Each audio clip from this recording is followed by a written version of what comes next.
ह से हिंदू, म से मुसलमान और हम में ये सारा हिंदुस्तान। इस क्षत्रिय के बेटा को, इस हिंदू के बेटा को बैरिस्टर साहब, आप एक पुराने बैरिस्टर साहब को जानते हैं जो कुछ साल पहले आजादी की लड़ाई लड़ने इसी चंपारण की धरती पे आए थे। जब आए थे तो उनका नाम मोहनदास करमचंद गांधी था, लेकिन जब यहां से गए तो महात्मा की उपाधि मिली और पूरा विश्व उनको जानता है शांति से कैसे क्रांति लाया जाता है। और दूसरे बैरिस्टर साहब जिनका नाम मसूदुद्दीन ओवैसी साहब है, जो एक शेर है, जो सही मायने में लोकतंत्र की लड़ाई लड़ता है, जो सही मायने में जिसके पास ताकत है, उन ताकतवर लोगों से आंख में आंख मिलाकर के लड़ने का, मोदी जी से लड़ने का। आज जो कैंडिडेट आपके बन के आए हैं आरजेडी से, उनसे केवल एक सवाल पूछिएगा कि आज आप प्रत्याशी हैं आरजेडी की, आप बात करती हैं कि आप अक़लियत की लड़ाई लड़ेंगी, क्या आप मोदी के खिलाफ एक शब्द बोल सकती हैं? एनआरसी सीए के खिलाफ एक शब्द बोल सकती हैं? नहीं बोल सकती, क्योंकि आज जो उनके मैनेजर हैं, जो उनके कार्यकर्ता हैं, वो वही लोग हैं जो कुछ साल पहले भाजपा के कार्यकर्ता थे। वो वही मैनेजर है जो पहले अरमा देवी जी के मैनेजर थे। तो बदला कुछ नहीं है मेरे भाइयों, केवल चेहरा बदला है, टाइटल भी नहीं बदला है। तो इस हिंदू के बेटा को इस पार्टी ने मौका दिया और साथ में तिलक लगा करके मेरे बड़े भाई आदिल हसन साहब ने और हम सबके नेता बैरिस्टर मसूदुद्दीन ओवैसी साहब ने पगड़ी पहना करके भेजा कि ये जो जहर है समाज में, ये कुछ पार्टियां जो जहर हम लोग के बीच में बोई हुई हैं, उसको काटने निकली है। आप एक पढ़े लिखे नौजवान हैं, आपने देश दुनिया भी देखा है और धरातल पे भी आप उतने ही जुड़े हुए हैं। आप जैसा नौजवान, सीताराम बाबू का बेटा, अगर वो नहीं निकलेगा इतनी हिम्मत करके तो कोई नहीं निकल सकता। और मैं उनका आशीर्वाद लेकर के क्षत्रिय धर्म निभाने निकला। एक क्षत्रिय का धर्म होता है कि अपनी मातृभूमि के मान सम्मान के लिए अपने गर्दन को कटा देना, अपनी मातृभूमि के सम्मान के लिए जो लड़ाई लड़ना हो वो लड़िए। और जिस तरीके से शिवहर की मिट्टी अपमानित हो रही है पिछले कई वर्षों से, आप सबके, हम सबके गार्जियन, बिहार विभूति स्वर्गीय सीताराम बाबू यहाँ के सांसद थे, एक ताकत हम सबके पास।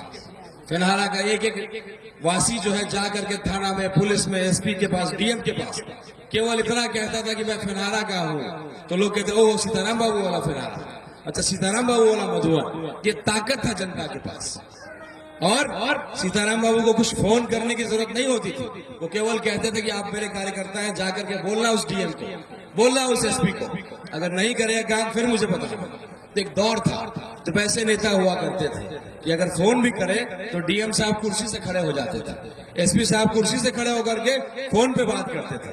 और एक आज का दौर है, आज के जो हमारे जनप्रतिनिधि एक बहुत कमजोर हो गए। यही कारण है कि भ्रष्टाचार बढ़ता चला जा रहा है।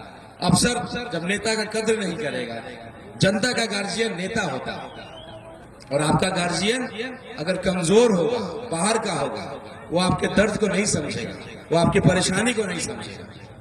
यहाँ स्टेज पे जो हमारे प्रदेश अध्यक्ष अख्तरुल इमाम साहब बैठे हुए, छोटा सा परिचय मैं उनका देना चाहता हूँ। आपको पता होगा कुछ साल पहले एआईएमआईएम के 5 विधायकों को तोड़ने का प्रयास किया गया था सरकार बनाने के लिए।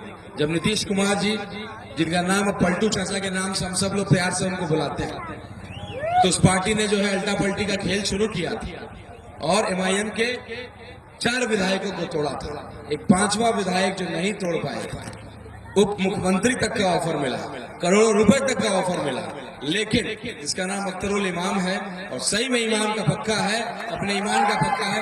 वैसे हमारे प्रदेश अध्यक्ष, इस पार्टी में एक एक नेता, एक एक कार्यकर्ता बाकी पार्टी के 100 कार्यकर्ता के बराबर है। ये मैं सुना करता था, लेकिन जब मैं इस पार्टी से जुड़ा तो मैंने देखा कि भाई बाकी पार्टी में सही मायने में कार्यकर्ता होते हैं, यहाँ दीवाने होते हैं। इनको ना पेट्रोल में पैसे की जरूरत पड़ती है, न धूप न छांव। आज आप देख रहे हैं डायरेक्ट हमारे ऊपर सूरज की रोशनी और गर्म जो है नजर आ रहा है, लेकिन किसी ने अपनी कुर्सी को पीछे नहीं खिसकाया। तो ये है दीवानगी इस पार्टी के कार्यकर्ताओं की। इसलिए 100 कार्यकर्ता और मजलिस का एक दीवाना बराबर है। आज इस ऐतिहासिक पल का तस्वीर जरूर खींच लीजिएगा। 550 सांसद होते हैं, लेकिन आज आपका बेटा, शिवहर का बेटा, आपके फिनारा का बेटा, आपके मधुबन का बेटा केवल चुनाव लड़ने आया है तो बड़े बड़े लोगों का पसीना छुड़ा दिया।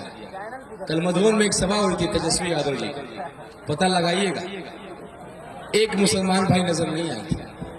जिन मुसलमान भाइयों को विधायक, पूर्व विधायक को पीछे की कुर्सी मिलती थी, तेजस्वी यादव जी ने बगल में दोनों लोगों को बिठाया हुआ था। क्यों बिठाया था?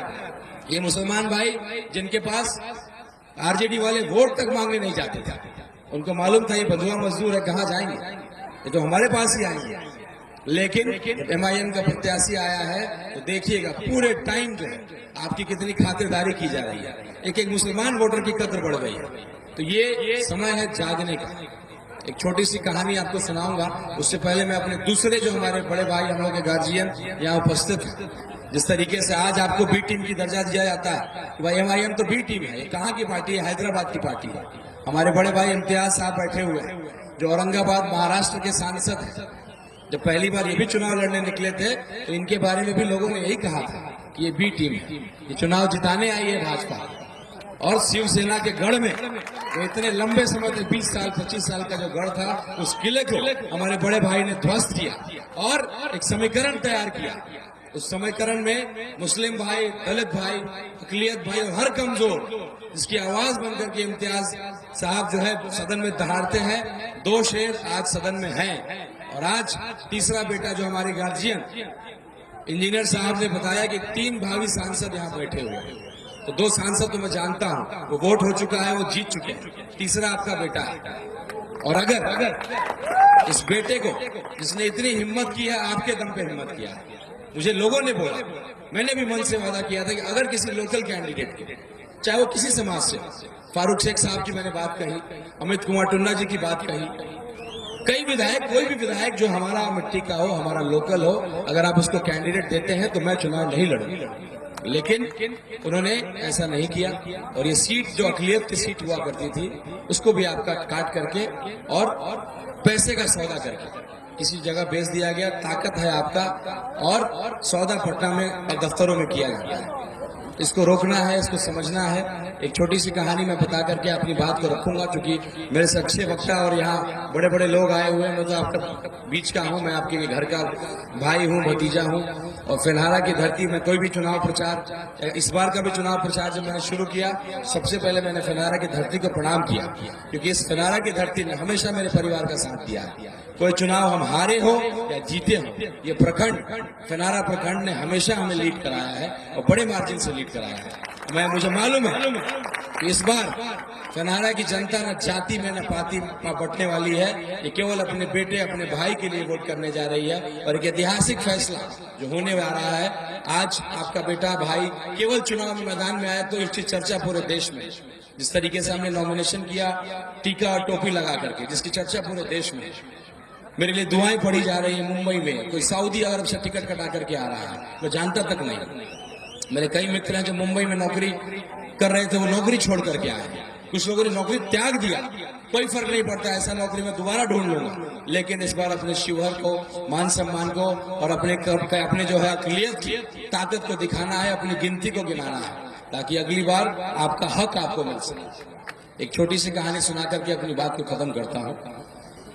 जिस तरीके से हाथी का बच्चा होता है, उसको बचपन में बांध दिया जाता है जंजीर से, वो बहुत प्रयास करता है उस सिक्कड़ को तोड़ने का, लेकिन उस समय वो कमजोर होता है, छोटा होता है, वो नहीं तोड़ पाता है।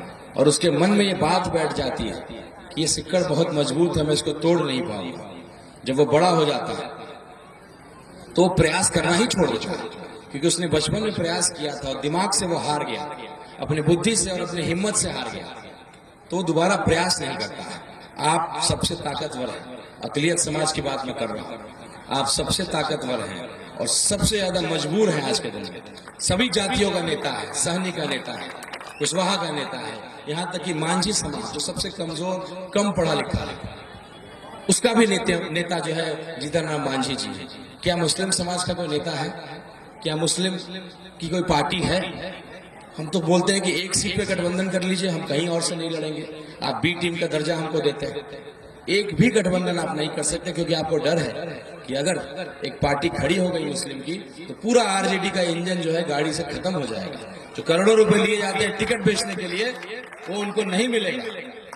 तो मेरे सभी गार्जियन से, मेरे सभी भाइयों से आग्रह है कि अपनी ताकत को इस बार गिनाइए, अपनी गिनती को गिनाइए। आप सबसे ताकतवर हैं और मैं आपको आश्वस्त करता हूं कि शिवहर का एक सांसद दीजिए, अगली बार 50 विधायक MIM का होगा। एक हिंदू का बेटा भविष्य देख रहा है इस पार्टी का। तो जितने मेरे तमाम भाई हैं जो अपना भविष्य राजनीति में देख रहे हैं, उनको मैं बताना चाहूंगा कि यही एक पार्टी है, वरना बाकी पार्टियों केवल पैसा के लिए, केवल आपको प्रताड़ित करेगा, केवल आपको झूठ सच बोलेगा। ऐसे कई उदाहरण आपके पास है। तो अब से यही आग्रह है कि जो नारा हमारे अध्यक्ष जी ने दिया था कि अब तक दिया है सबने चोट, अपनी पार्टी अपना वोट, अपना बेटा अपना वोट। मुझे पूरा विश्वास है, एक बार मेरे साथ नारा लगाएंगे, मैं बोलूंगा हिंदुस्तान, आप बोलेंगे जिंदाबाद, ताकि जो आप पे लोग इल्जाम भी लगाते हैं उनको भी जवाब देना है। बाजार का इलाका है, मैं बोलूंगा हिंदुस्तान, आप बोलेंगे जिंदाबाद। हिंदुस्तान, हिंदुस्तान, हिंदुस्तान। हमारे अंदर भी उतनी ही देशभक्ति है, वही जुनून है, शब्द भले अलग है। आप भारत माता की जय बोलते हैं, हम हिंदुस्तान जिंदाबाद। बहुत बहुत शुक्रिया।